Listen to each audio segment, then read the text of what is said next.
Tadigadapa municipality అభివృద్ధి కొరకు 32 లక్షల మున్సిపాలిటీ నిధులతో జేసీబీ కొనుగోలు చేయటమైనది. రోడ్ల మరియు డ్రైనేజీల పనులకు ఉపయోగపడే ఈ జేసీబీ యంత్రాన్ని పెనమలూరు నియోజకవర్గ శాసనసభ్యులు బోడే ప్రసాద్ ప్రారంభించారు. ఈ సందర్భంగా ఎమ్మెల్యే బోడే ప్రసాద్ మాట్లాడుతూ మున్సిపాలిటీ పరిధిలో పారిశుధ్యం అభివృద్ధి చెందాల్సిన పరిస్థితి ఉందని, 65 మంది శానిటేషన్ సిబ్బందిని ఒక గ్రూపు టెండర్ తీసుకుని సిబ్బందిని కూడా పెంచడం జరిగిందని పేర్కొన్నారు. ఈ కార్యక్రమంలో MLA Bode Prasad, Tadigadapa municipal commissioner Nazir, municipality అధికారులు, కూటమి నాయకులు తదితరులు పాల్గొన్నారు. గార్బేజ్ తరలింపుకి తాడిగడప నుంచి గుంటూరు నాయుడుపేట జిందాల్ ప్లాంట్ కి ఈ చెత్త అంతా కూడా తరలించడం జరుగుతూ ఉంది. స్వచ్ఛాంధ్ర కార్పొరేషన్ ద్వారా 30 టన్నులు క్యారీ చేసే 2 ట్రక్కులు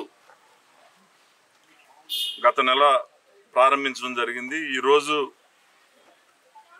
తాడిగడప మున్సిపల్ పరిధిలో రోడ్లు వెంబడి గార్బేజ్ కానీ, రోడ్లు వెంబడి డ్రైనేజ్ పక్కన నీరు వెళ్లకుండా మెరకలు తోలినాయి కానీ ఇవన్నీ తీయటానికి ఈరోజు అత్యాధునిక మిషనరీని మున్సిపాలిటీకి కొనుగోలు చేయడం జరుగుతూ ఉంది. ఇంకా మున్సిపల్ పరిధిలో శానిటేషన్ ఇంకా చాలా ఇంప్రూవ్ అవ్వాల్సిన పరిస్థితి ఉంది.